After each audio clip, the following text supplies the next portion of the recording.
switch gears away from equities for a bit and talk about the big trigger that this market has in the next couple of months, that is the elections. Now, the era of coalition governments is here to stay. That's the word coming in from Bank of America Merrill Lynch itself.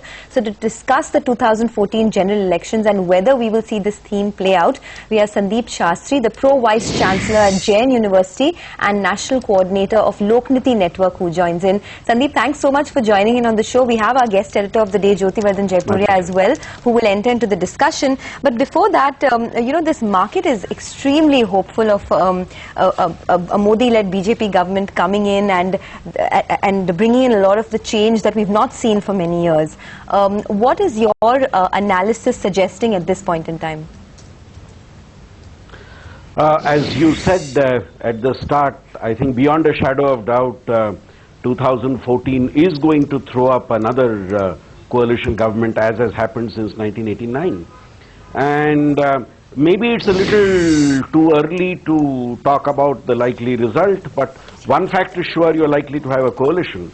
And if indicators of what is happening in the 4 state polls is a measure, I think very clearly the current UPA government is, its popularity levels is not at the levels they would like it to be.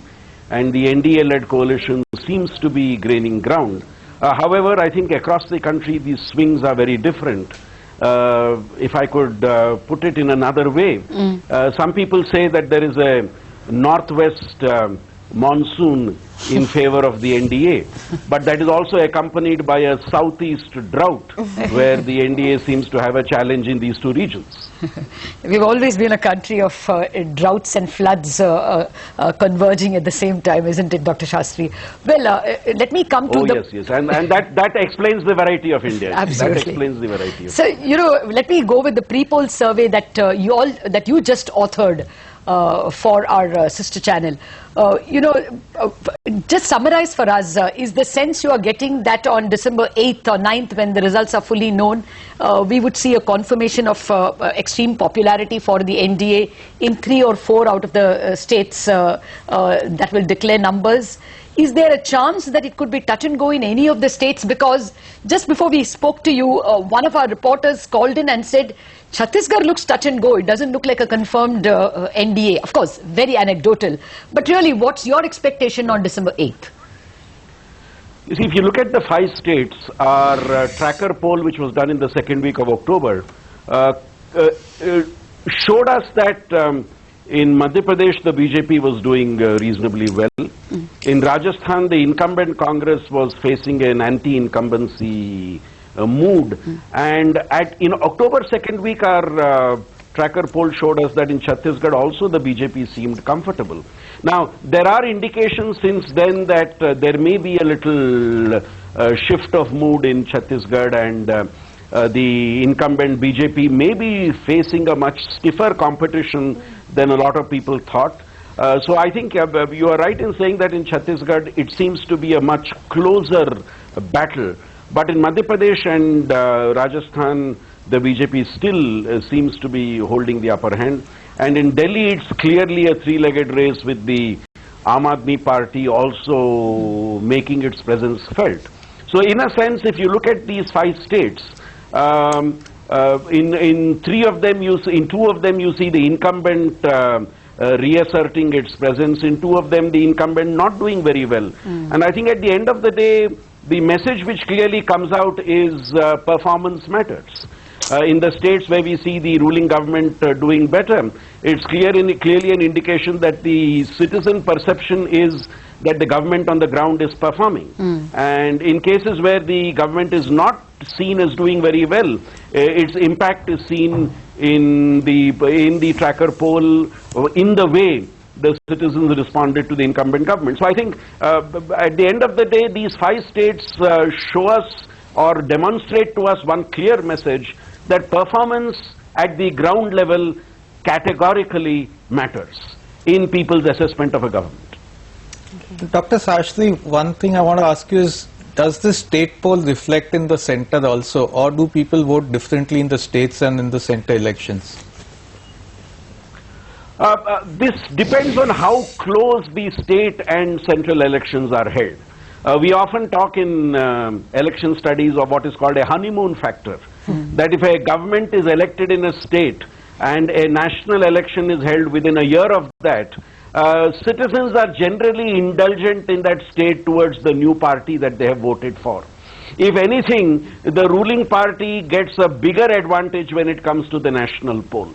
But I must add a caveat. This is only in cases where the election is held within a year of a national poll. And I think also the fact that if you look at 2004, 2009 elections, increasingly there is evidence which is showing that people's response in a national election is not just a response to the performance of the national government, it is also a response to what is happening in their states. And I think leadership at the state matters much more today in even a national election. And that's why if you look at the major political parties, and even if you look at the regional parties, the way they are trying to showcase what their governments are doing at the local level is seen even in a national poll, because that seems to play a critical role in driving electoral verdicts today. Now, Dr. Shastri, let me straight away ask you what everybody in the market wants to ask you. Where would you put your money on? In May 2014, is it a UPA-led government? Is it an NDA-led government? Or is it a Naveen Patnaik, Mamta-led government with, a Congress backing or something like that? You know, a Deve Gowda Kesari kind of combination. Where would you put your money straight away? Honestly, I have no money to put on now. But then if you were to give me some put your word.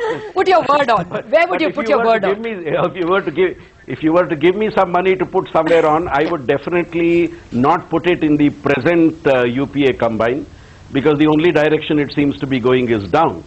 Our last tracker poll showed that the present trend indicated that the NDA would be somewhere closer to 200, and a third front also was inching closer to 200. Now, the next 6 months could really dramatically change things, but I think it's, for me at least, it looks to be a tough fight between the NDA and any emerging non-Congress, non-NDA coalition.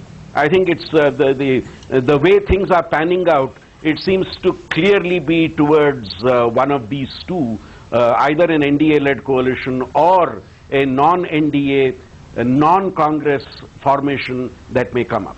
And as I said, a lot of this has to do with the smaller battles which will be there in the bigger states of India. And as we have always seen, a few states can swing the vote in favor of one coalition or another.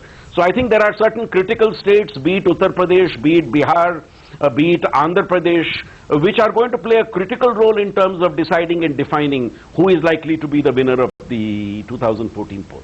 Dr. Shastri, thank you very much, sir, for joining us. Though we have plenty of questions, I guess we have plenty of time in the next 6 months to get back to you. Thank you very much. Yes. All right, that was an interesting discussion.